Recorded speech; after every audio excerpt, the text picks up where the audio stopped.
ก็ทักทายสบายดีเด้อพ่อแม่พี่น้องชะนางก็ได้มาบ้านจุพัดวิไลพ่อแม่พี่น้องว่าเสียงลมก็คือสิแห้งไปแน่หน่อยหนึ่งเนาะชะนางก็ได้มาที่บนแม่ป้าแม่แหล่พ่อแม่พี่น้องเพิ่นที่ว่ามาขอความช่วยเหลือนำชะนางให้ชะนางโทรหาบ่เตียงแหละในมื้อนี้แหละชะนางก็เลยสิมาหาเพิ่นเองอยู่เพื่อนเพิ่นเนาะสิมาถามกันไปกันมาว่ามันเป็นจังไดมาจังไดฮะชะนางก็เบิ่งพื้นที่เพิ่นก็กว้างอยู่แต่เฮาก็บ่ฮู้เนาะเพราะว่ามันเกิด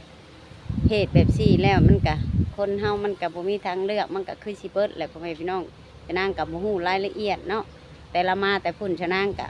บ่ได้มาหาลาวก็หากะลาวมาแต่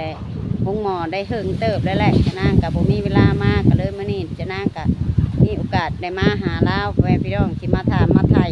จากปากของแม่ป้าเราเองแหละกับเอื้อยเพิ่นชะนางก็อยากมาถามจากฮู้ว่ากันไปกันมามันเป็นจังไดมาจังไดเนาะชะนางก็บ่ฮู้คักเพราะว่ามื้อแม่ป้าเพิ่นมาหาชะนางก็คือว่าลาวทั้งห้องทั้งไห้มันบ่อยากเข้าใจปานใดพ่อแม่พี่น้องชะนางก็เลยพา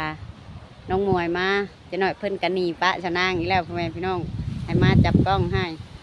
ดี สบายดี โดยชะนางก็สิได้มาแบบอันน่ะมีเงินทางเอื้อยแหละก็เลยได้ซื้อขนมเล็กๆน้อยๆก็ได้มาฝากน้องเพิ่นบ่ฮู้ว่าน้องเพิ่นเว้าได้บ่กินได้บ่ลือจังใดชะนางก็ยังบ่ฮู้พ่อแม่พี่น้องก็สิไปถามไปไถ่น้ำกันเลยไปชั้นก็ได้ไปถามไปไถ่น้ำกันกับชะนางเลยชะนางหนาวว่านี่จับกล้องกับสั่นอยู่เนาะ โลกเฮง ลมแห้งพ่อแม่พี่น้องขอโทษขออภัยเด้อ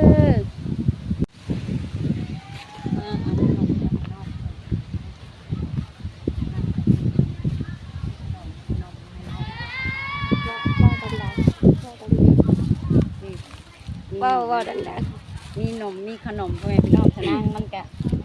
ว่าเว้าดังสุดแล้วเพราะว่าชะนางบ่มี ๆมีขนมแล้วกันนม น้ำนมมีสอง นมเนี่ย แพ็คน มเล็กแต่ซอย กับนมอย่างนี้นมหมักไหมไปกับนมหมักไหมนมหมักไหมชะนางก็เอาไปกินชะนางก็เลยสินั่นเนาะไปเบิ่งไปถามเบิ่งน้องกันเลยแม่พี่น้องนี่แหละชะนางว่าเพิ่นเรียน โรงเรียนเดียวกันกับ อันน้องกองคำพ่อแม่พี่น้องกับเด็กน้อยชะนางก็เลยสิมาถามมาถ่ายพี่น้องเพิ่นว่าเป็นจังไดมาจังไดเนาะลมคงได้แห้งแน่พ่อแม่พี่น้องเสียงชะนางมันเป็นจังไดเพราะ บ่ ว่า อยากได้ยินเสียงเนาะพ่อแม่พี่น้องเพราะว่าลมมันแห้ง ชะนางบ่มีไม้เนาะ บ่มีไม้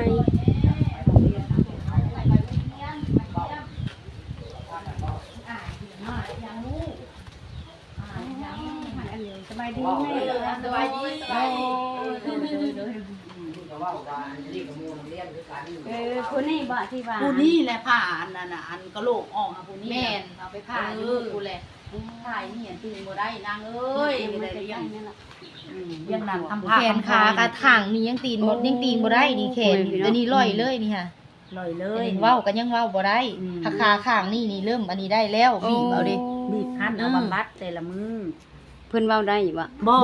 เว้าบ่ได้เลย บ่มีแต่ว่าอยากกินข้าวก็ยกมือขึ้นอยู่หั่นล่ะ กินได้เนาะ กินได้ข้าวค่ะ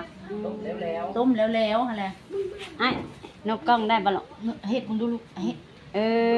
โดยลูกมือเพิ่นเบิ่งนี่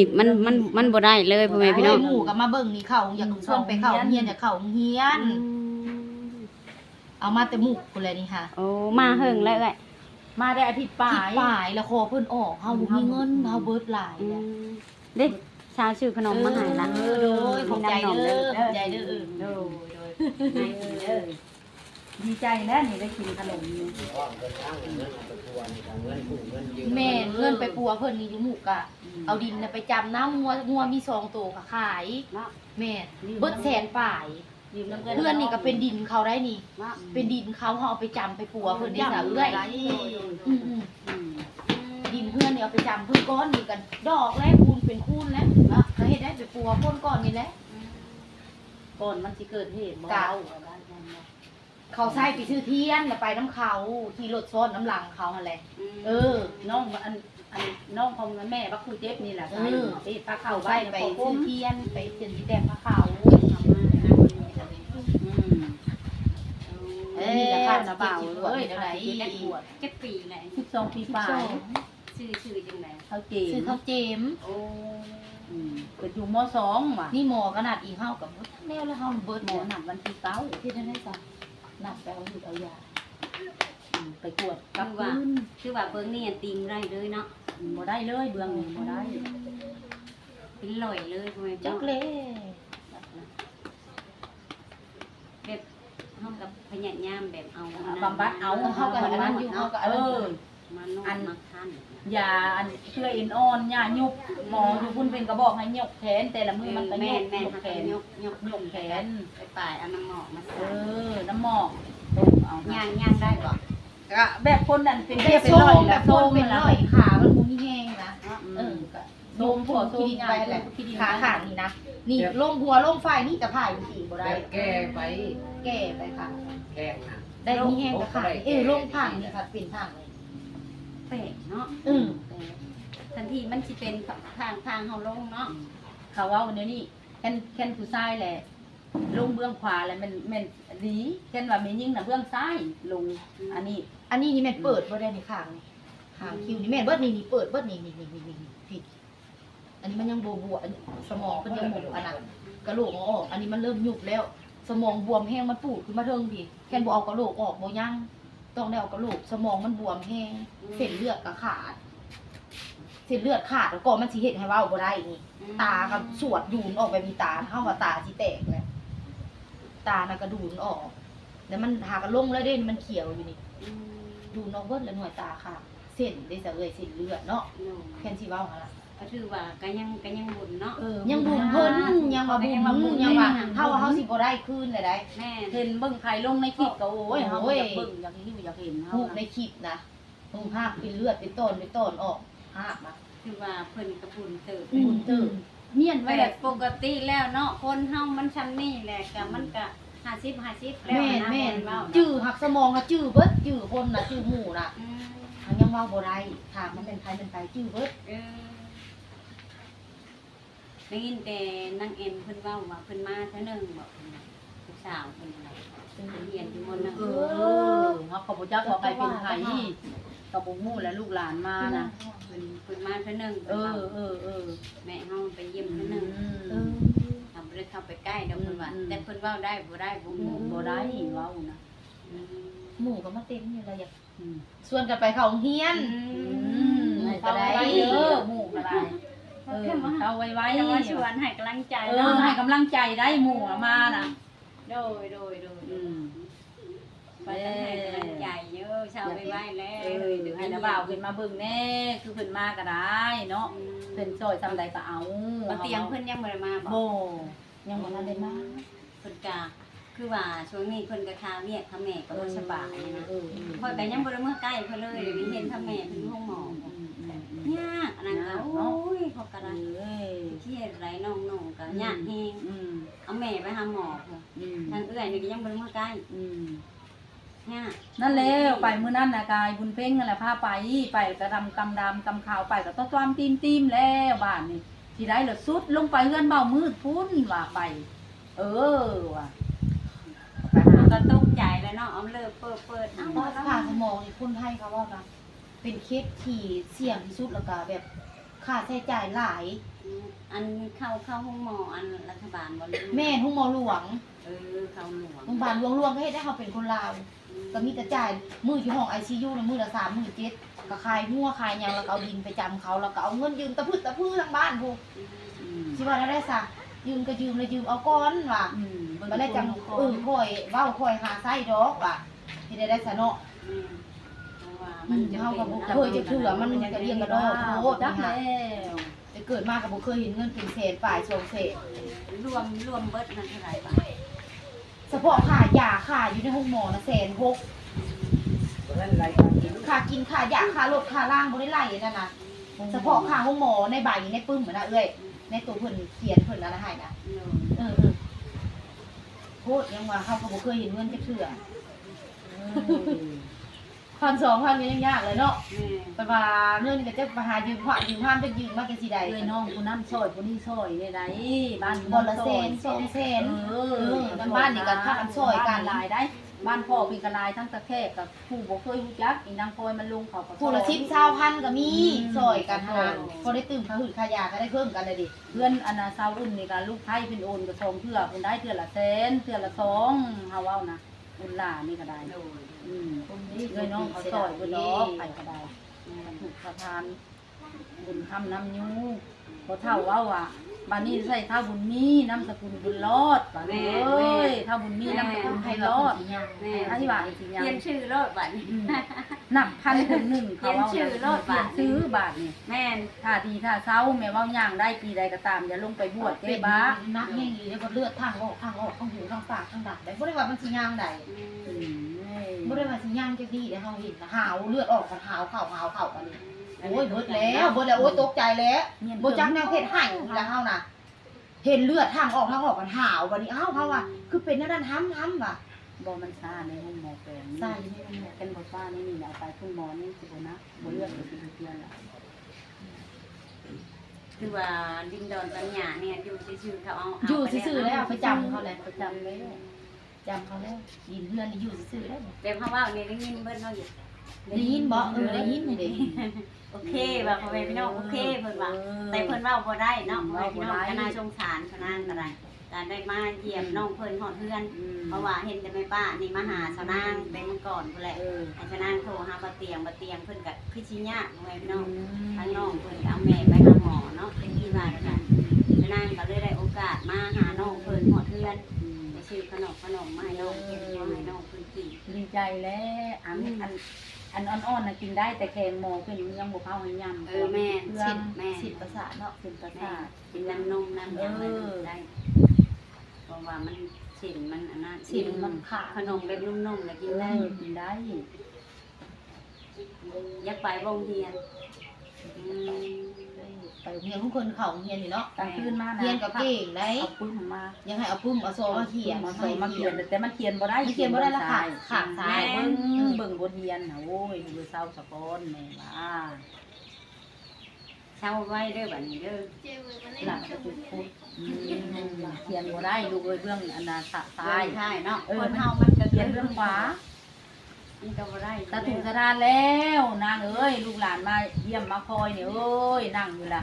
ลมก็ไปนอนอยู่พุ่นแล้วนะแต่กี้ออกไปพุ่นมื้อเช้านี่ค่ะขึ้นเรือนพยันตกเรือน โอ้บ่ได้ขึ้นเฮือนเลยแหละมันยากเนาะ เอาขึ้นมืออันน่ะคิงเพิ่นบ่ทันได้จมวันนี้เพิ่นกินข้าวนี่แหละพากันเอานอนอยู่นี่พูดขึ้นอยู่นี่ยันโต๊ะอืม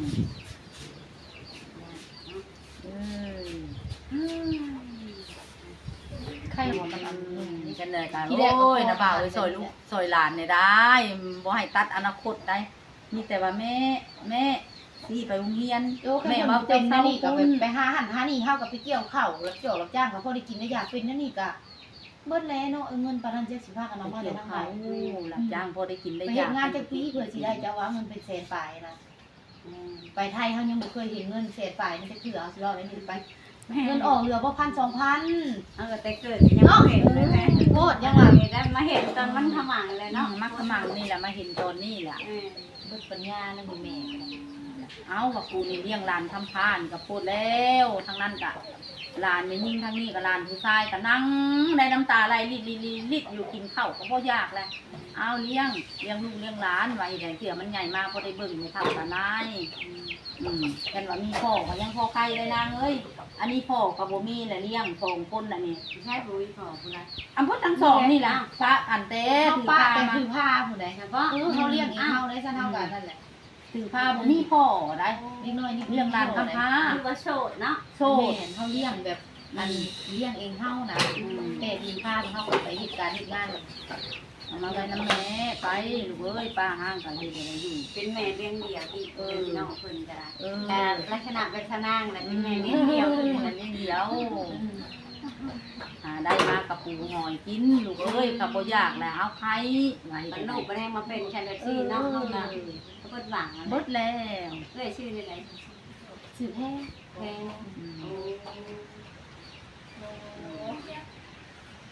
นี่เอ้ยน้องจะทำ สอง สอนกันสองน้อง2คน มีแต่นางพลอยกับนางแพรล่ะไปเผาอันหลาน เฮากับน้องเฮาเลยไปเผา ไปเผาแม่เลย สองคนไปเผากัน อืมมีลูก2คนแล้วไม่ยิงเบิดสองบ่มีผู้ชายกับผู้ชายกับลูกชายหลานนี่แล้ว เข้ามาพวกนี้แล้ว เอ ผู้ชาย อ เนาะ ผู้ชายว่าเอาเมียกับมาอยู่น้ำแม่ได้ลูกเอ้ยแม่เฒ่าแล้วว่ะกันเด้ผู้สาวเพิ่นกันเด้นี่ เคยเด้อ เออ อยากเป็นลูกเคยเด้อ เออน้องล่ะโอ้ย จองให้ชาวแอมเด้อ ไปหาเงินใส่กับลูกแล้วว่ะ4 เดือนใส่ได้ฉันใส่บ่ทันได้ร้านคิดว่าให้ใส่ยันลงยันลงนี้คุณมีไหลรวมเบิดทั้ง40,000อันน่ะ100,000เนาะนางเนาะหมอใหญ่เรา100,000ทั้งกินทั้งยา นี่เป็นว่าไว้พี่น้องมีแบบบ่มีพ่อแต่เพิ่นยังอยู่ในท้องแบบมาแบบเป็นแม่เลี้ยงเดี่ยว ก็พากันหาเลี้ยงกันอย่างไรเฮามาแล้วเฮาก็ไปเกี่ยวข้าวเกี่ยวน้ำเพิ่นได้ซื้อกินซื้อยาเฮาไปเกี่ยวข้าวเบิดปีเลยสิ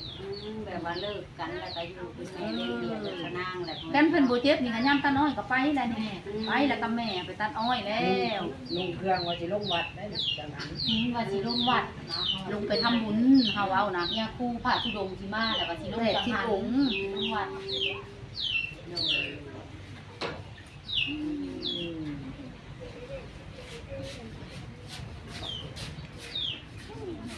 เห็นลูกเห็นหลานตื่นมาเขาโอ้ย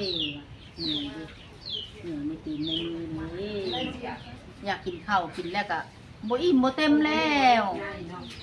เฮ็ดยังไงยังก็ได้ น้องงานให้ไว้ให้เพิ่นจะท้อง สินมเฮ็ดอะไรนบเอาไหมลูกเอาก่อน แล้วนกแล้ว น เนาะ บกันส่งค่ะขอบใจเด้อว่าสิ ว้าวมึงดูลูกใจเด้อว้าวมึงดู อ้าวเพิ่นเว้าบ่ออกไว้พี่น้องบ่ได้ไป เพื่ หา อน เว้า เว้า แล้ แล้ว ว เย็นเว้า แม่ ว่า แล้ แล้ว ว เนาะ เนาะ สิ เสร็จประสาทสิเลือดเตะแล้วค่ะ กินประสาทมันใจสิเฮ็ดยากบ่ได้ออก อย่าคะแนนได้มาสั่นนี้นะเลยเป็นจะได้พอได้ไล่ไก่ในเฮือนก็อย่ามันซะว่าเป็น ราย ได้ การเฮาก็เนาะบุญวัฒนา บุญวาสนาเฮาสั่นี่แหละเอ้า สุขจะได้ไปให้ซ้ำ เพื่อนนี่ก็สิได้นะข้าวเป็นบ่ทันแล้วผัวได้นางเพื่อนนี่ได้ไปหาเงินมาแหละ หาเงินเลยเก็บ ได้เดือนละ น้อย 3,000 4,000แม่แล้วก็ไปซื้อหยังไปหากินเอาแล้วโฮมไว้พอซื้อไม้ซื้อพอซื้อเสาน่ะก็ซื้อเสาบ่แม่นว่าสิเฮ็ดอันนั้นได้แต่แค่ว่ามีลูกไปหาอีกอยู่ดีมีแฮงล่ะสิแอมตัวนี้คิดกระเทื่อละ20 30ไปซื้อเรือนเสานางค่ะมาไว้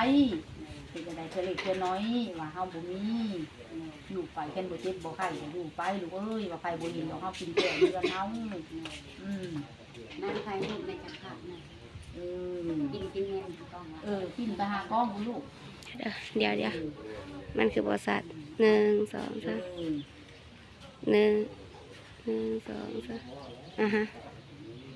โดนี่แบสิให้แม่ป้าเพิ่นก็สอนให้ทางด้วยใจดีเพิ่นพุ่นแหละเพิ่นฝากมันมาให้ซื้อนมมา สาธุเด้อนางเอ้ยให้เจ้าหั่งเจ้ามีเจ้าร่ำเจ้ารวยกว่าเก่าเด้อมาอันน่ะซื้อนมซื้อหยังมาให้เท่าเจม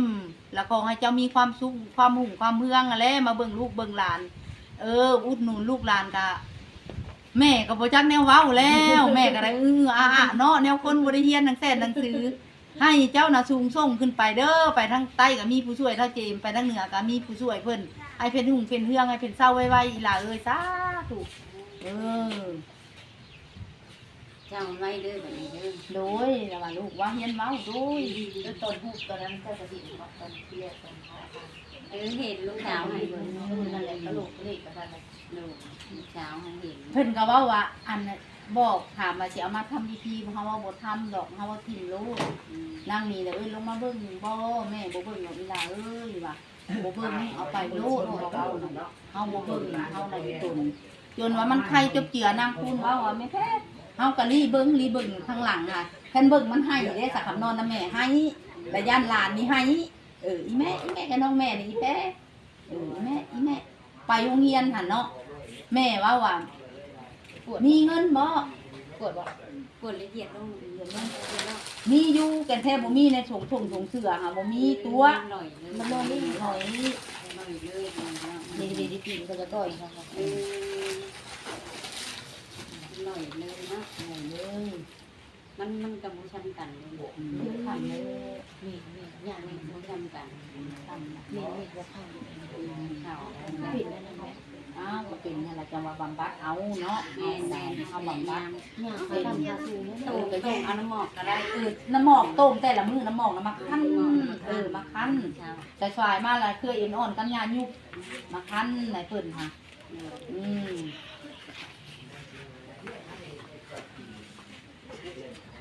ฉันเฮากะ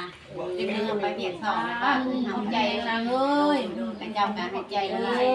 ถ้าถึงสถานมาถ่ายรูป ชาวละลายเด้อโดยไม่ได้เป็นเฮียนเด้อวันนี้เด้อเฮียนอย่างแล้ว เย็นยังมื้อนี้อาบน้ำมนต์มื้อนี้หนาววันใดก็ซี่โอ้ยมันหนาวเอาตังยาวไปเขาอาบเพิ่นเพิ่นบอกว่าจังซี่เพิ่นยกโบนะเพิ่นอยากไปเด้ซะนี่เนาะพ่อแม่พี่น้องชะนางกะโอ้ยมาเห็นแล้วก็น่าสงสารเบิดเลยแบบเบื้องนี่เบื้องนี่แหละนี่เบิดเลยแบบผ่ามันยังวบอยู่เพราะว่าใส่กระโหลกปลอมพ่อแม่พี่น้องกระโหลกเพิ่นแท้กันออกทิ่มเธอว่ามันใช้งานบ่ได้เนาะ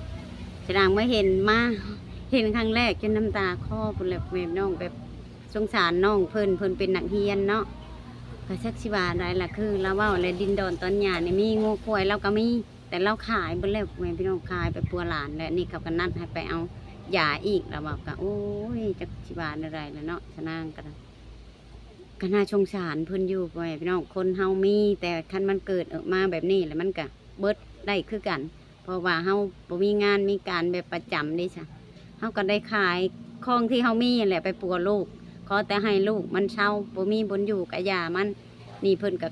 ขออยู่แน่นั่นแหละปัดเงินก็เอากับแบบออกดอกกระถาว่ามันบ่ไหวกะสิได้เอาดินให้เขาทั้งดินทั้งเฮือนนี่แหละเพิ่นเว้าแม่ป้าเพิ่นทางแผ่แล้วเนาะเอาสำหรับคลิปนี้กับผู้ใดแบบว่าชนใจน้องเพิ่นเนาะน้องเจมเพิ่นอยากซอยน้องเพิ่นเงินแบบชื่อนอกชื่อขนมแบบไปชื่อหืดชื่อยาไปต่อหืดต่อยาอีกพ่อแม่พี่น้องกะทักมาหาชะนางได้เด้อชะนางกะชีเอาเบอร์โทรขึ้นไว้ทางหน้าคลิปแล้วก็มีเฟซบุ๊กพร้อมพ่อแม่พี่น้องชะนางสิขึ้นไว้ให้พี่น้องแบบติดต่อหาชะนางได้เนาะแบบว่าอยากซอยน้องเพิ่นเล็กๆน้อยๆเงินคำก็ได้ชะนางกะยินดีที่เป็นเจ้าพานบุญให้พ่อแม่พี่น้องบ่ว่าอยู่ในหรืออยู่ต่างประเทศพ่อแม่พี่น้องกะสนใจซอยน้องเพิ่นก็ทักหาชะนางได้เด้อเอ้าคลิปนี้ชะนางกะขอขมกขอบใจทางเอื้อยอยู่ทางต่างประเทศปุและแคนาดาเนาะกับพร้อมด้วยกับแม่รามาที่ผากเงินมาให้ลูกให้เต้าได้เป็นสะพานบุญในมื้อนี้ก็ขอให้จุมเจ้าอยู่ดีมีแห้งความเจ็บบ่ให้ได้ความไข่บ่ให้มีเด้อสิ่งที่บุรีให้มันไปน้ำปีเก่าตอนรับปีใหม่ให้มีแต่สิ่งใหม่ๆเข้ามาเงินทองกำลังไหลเข้ามาไปทางใดการงานการเงินก็ขอให้เจริญรุ่งเรืองเด้อแม่เด้อพร้อมด้วยกับเอื้อยขอให้มีแต่สิ่งดีๆคิดสิ่งใดให้ได้สิ่งนั้นปรารถนาสิ่งใดก็ขอให้ได้สิ่งนั้นนอนรับให้ได้เงินหมื่นนอนตื่นให้ได้เงินแสนขอให้อายุหมั่นควรยื